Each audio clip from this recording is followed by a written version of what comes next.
کہ جو کتاب و سنت کی حامل جماعت ہو وہ فرقہ نہیں ہوتا، وہ اپنی اصل پر قائم۔ فرقہ کب بنتا ہے؟ لوگ اس بات کو جانتے نہیں۔ فرقہ بنتا ہے کسی بھی شخصیت کو اختیار کر کے جدا ہو جائے، الگ ہو جائے۔ صراط مستقیم چل رہا ہے، اللہ کے حبیب اس پر قائم ہے، انک علی صراط مستقیم، اس پر آپ کھڑے ہیں۔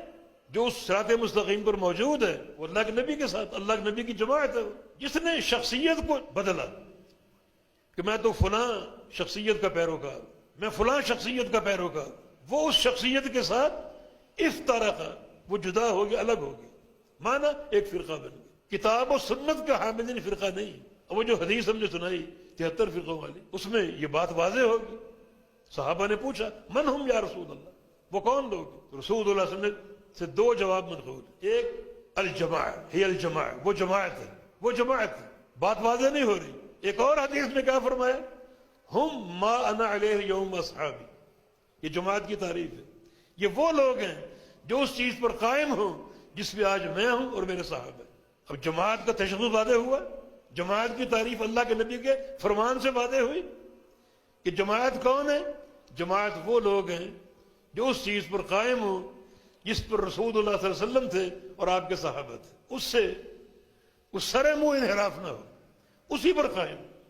یہ الجماع کی تعریف نبی علیہ السلام نے ایک ہی موقع پر جو ہے وہ جو سوال ہوا، کئی نشستوں میں ہوا ہو، تو بعض موقعوں پر آپ نے الجماع کا جواب دیا کہ وہ ایک طائفہ جو جنت میں جائے گا، جس کو طائفہ منصورہ کہا جا سکتا ہے، فرقہ ناجیہ کہا جا سکتا ہے، یہ وہ لوگ ہیں جو الجماع ہونے کے حقدار ہیں۔ الجماع وہ افراد ہیں، وہ مجموعہ ہے جو اس چیز پر قائم ہو جس پر پیارے پیغمبر محمد مصطفیٰ علیہ السلام تھے اور آپ کے صحابہ تھے۔ صحابہ آپ کی جماعت تھے۔ اسی منہج کا جو حامل ہے، کتاب و سنت کو تھامے ہوئے، اللہ کے حبیب کا متبع اور صحابہ کرام کے اجتماع کا پیروکار، اسی جماعت کا تسلسل ہے، وہ فرقہ نہیں۔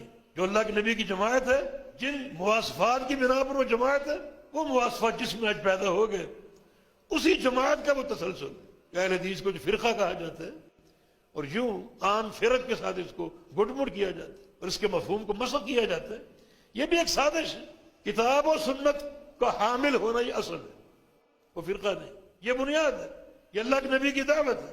صحابہ نے کتاب و سنت کو تھاما، اللہ کے نبی کی جماعت بن گئے۔ اب جو پیچھے آئے گا قیامت تک جو کتاب و سنت کا حامل ہوگا، وہ اللہ کے نبی کی جماعت ہے، اس جماعت کا تسلسل ہے، جس کو منہج صحابہ سے محبت ہے۔ تو اس کو فرقہ کہنا یا تو اس لیے کہا جاتا ہے کہ فرقے کا معنی نہیں جانتے، یہ اس لیے کہا جاتا ہے کہ اہل الحدیث کو نہیں جانتے۔ تو اہل الحدیث کو جانتا ہے کہ یہ واحد جماعت جو کتاب و سنت کی حامل، قائمۃ بامر اللہ، اللہ کے امر پر قائم ہے، کتاب و سنت پر قائم، کسی شخصیت کے پیروکار نہیں، کسی امام کی تقلید نہیں کرتے، اور وہ کسی ایسے سلسلے کی جو شریعت سے ثابت ہی نہیں۔ المحند المفند، اس کتاب کا آغاز کہاں سے ہوتا ہے؟ ہم جناب فروع میں امام ابو حنیفہ رحمہ اللہ کے مقلد، اصول میں ابو الحسن اشعری اور ماتریدی کے پیروکار، اور تصوف کے جو سلسلے ہیں ان میں چار ہمارے امام، یہ سہروردی، نقشبندی، چشتی یا قادری، ہر چیز میں دین کو اس طرح پھیلا دیا گیا، عقیدے میں فلاں، عمل میں فلاں، احکام میں فلاں، تصوف اور تزکیہ میں فلاں، یہ فرقہ بندی ہے۔ ہم اہل الحدیث، عقیدہ ہو، اصول ہو، فروع ہو، تزکیہ ہو، ان سارے امور میں محمدی ہیں صلی اللہ علیہ وسلم، محمدی۔ یہ فرقہ ہو سکتا ہے جو کتاب و سنت کا حامل ہو، اس کو اللہ کے نبی الجماع فرما رہے ہیں، وہ فرقہ نہیں ہو سکتا۔ ہم سارے امور میں دلیل کے پیروکار ہیں، اور دلیل ہم جانتے ہیں کتاب اللہ اور سنت رسول اللہ کا۔